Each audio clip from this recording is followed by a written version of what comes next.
Wow, ito kita nyo, merong pinagputulan dito ng ayan si Una, ngayon na dumating na. Dito kami lang, cut na lang yan, ano. Tanggalin natin yung mga old. So, eto na, fresh na sila. At, yan. Hello everyone! This is Sir Misunawa, Pili tayo Park and Garden. Welcome back sa ating YouTube channel. And for today's video, ano nga ba gagawin natin? Kanina po, pagdating natin, pag-park natin dito sa may labas ng ating garden, meron akong nakita, no? Mga itinapon lang na halaman. Grabe. Hindi naman siya actually tinapon na mga alaga nila, kundi mga cuttings po, ano. At natuwa lang ako kasi ang gaganda ng mga varieties ng halaman, ano. Jackpot tayo dyan dahil pinapulot natin yung ating nakitang halaman. At ngayong araw na ito, syempre itatanim natin yan, ano. Samahan nyo ako ngayong araw na to. At kung ready na kayo mga ka-MDP, tutok lang po.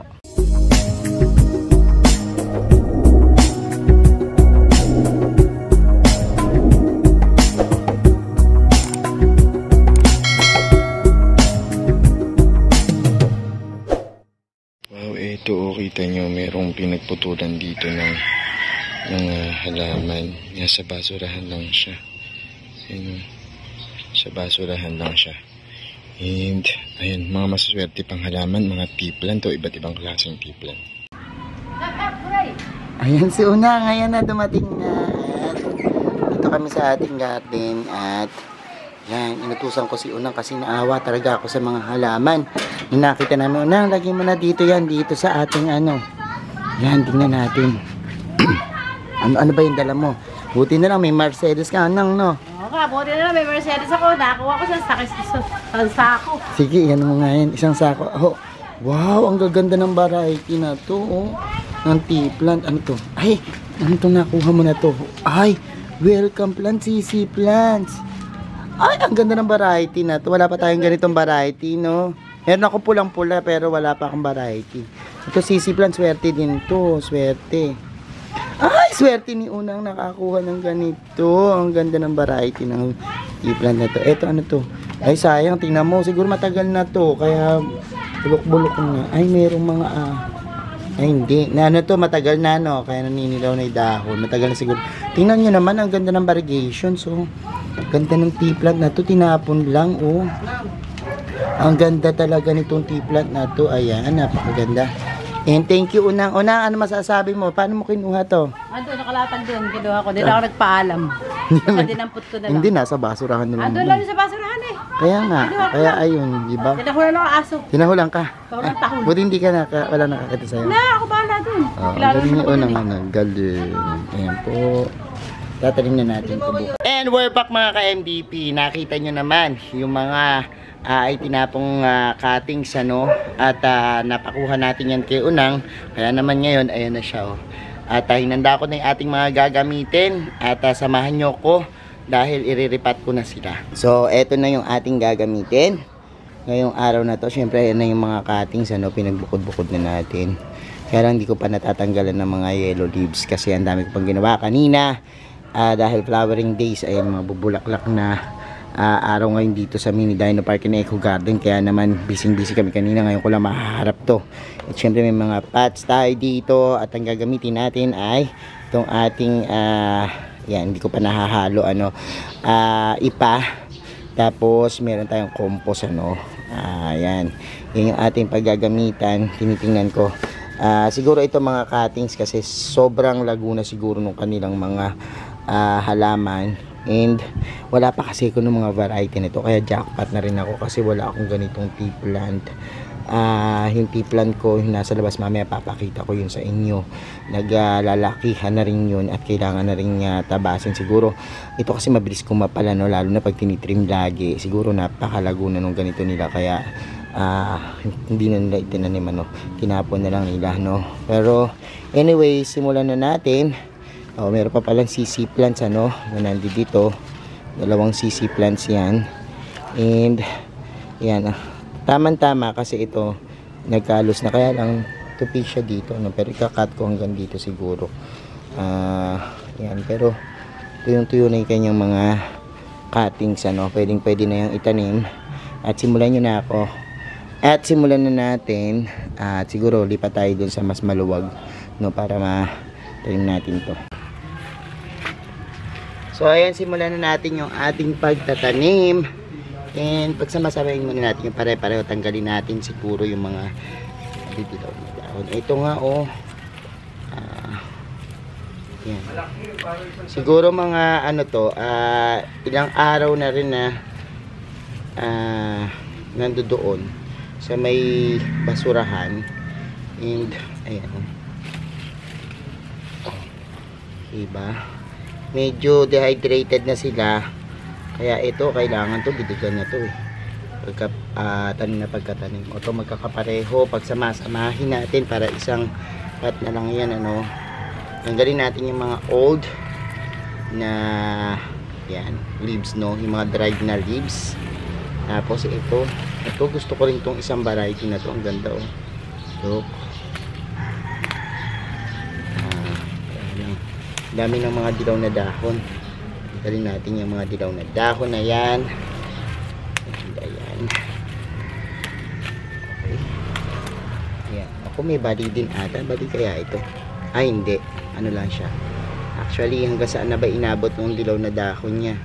Medyo mataas na, no? Pwede na itong putulin siguro dito ng mas yan.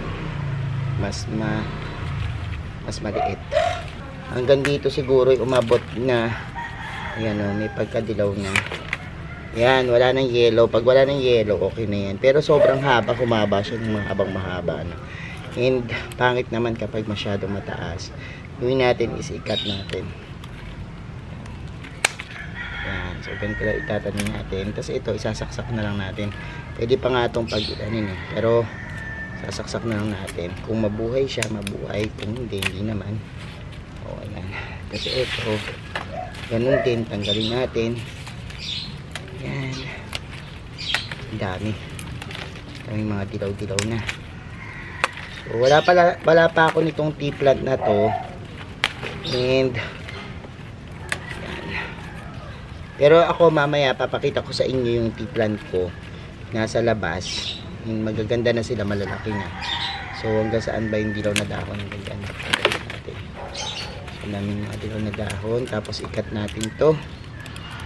Ayan, ikat natin dito. Ayan, kasi ito lulubog na rin natin, so magkakasama.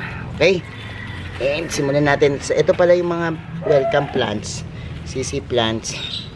And tanggalin na rin natin yung mga ibang dahon. Yung mga dahon ng CC plants huwag nyo itapon, kasi yun pwede nating i-propagate through water, no, water propagations. Pero yan, sasaksak na lang natin. And yan, simulan na natin ang pagtatanim ating halaman. Kuha tayo ng paso. Make sure yung paso nyo ay well drained, so drain natin dyan. And ito is stem propagations lang naman to, kaya madali lang yan. So ito na yung ating ipa na hinalo sa compost. And tatanim natin yung ganyan, pabilis, ate-ate. So yun lang yan. O, meron tayong tea plant. Meron pa, isa pa. Ito.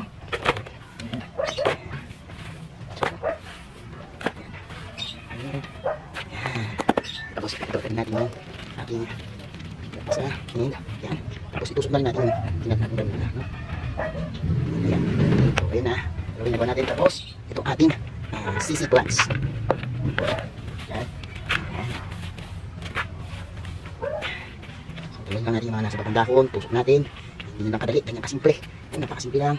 Tusok lang yan. And yan. Tusok natin yan. Tusok natin ito. Ayan. Yung panay pa nito. Okay.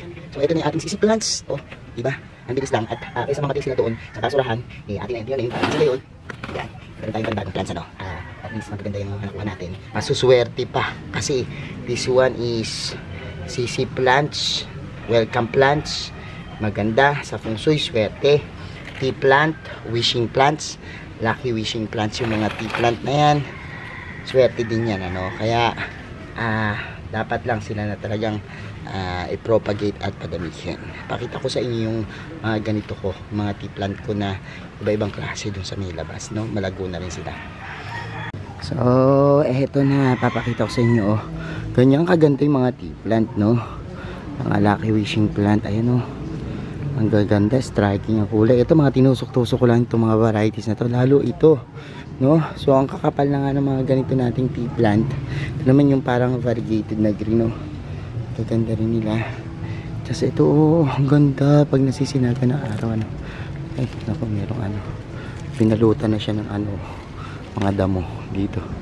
So ang gaganda rin ang kulay niya, no? Oh. So, lalo pag naarawan. Sa mga susunod na araw, paprogate natin to. Papadamihin natin. At papakita ko sa inyo, no, kasi bala ko maglagay pa doon, mag-transfer itong mga halaman natin dito na kumakapal na at lumalago.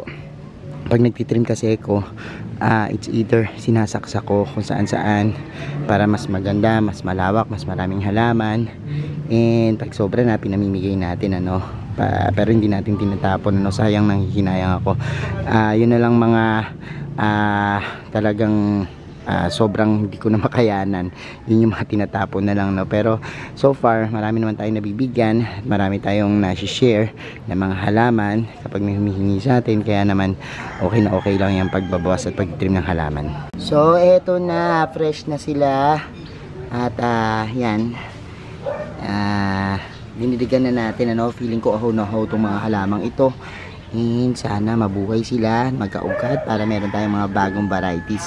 Bala ko rin magsaksak ng ganito dun sa ating labas, ano. Kung ito mabubuhay or magkakaugat, pwede kong i-transfer dun, ano, sa ating labas para iba't ibang klaseng tea plant yung meron tayo dun. So ayan mga ka-MD, pinapanood nyo na yung ating vlog for today at nakita nyo ng mga halaman na nasa basurahan na ating sinave at syempre ating bubuhayan, ano. Thank you so much sa inyong panonood, sa lahat na nagla-like, nag-share, nagko-comment sa ating mga video. Sa mga hindi pa po nag-subscribe sa ating YouTube channel, kung bet na bet yung pigantong usapan plants and gardening, mag-subscribe na po kayo, no. Huwag nyo pong kalimutang i-hit yung notification bell para lagi updated sa aming latest uploads, pati po sa iba't iba nating social media accounts, sa ating TikTok, Instagram, Facebook pages. Search lang po Hermes Unaho or Mini Dino Park and Eco Garden, makikita nyo na yan. Salamat na maraming mga ka-MDP, and this is Hermes Unaho nagsasabi sa inyo ng happy planting. Bye bye.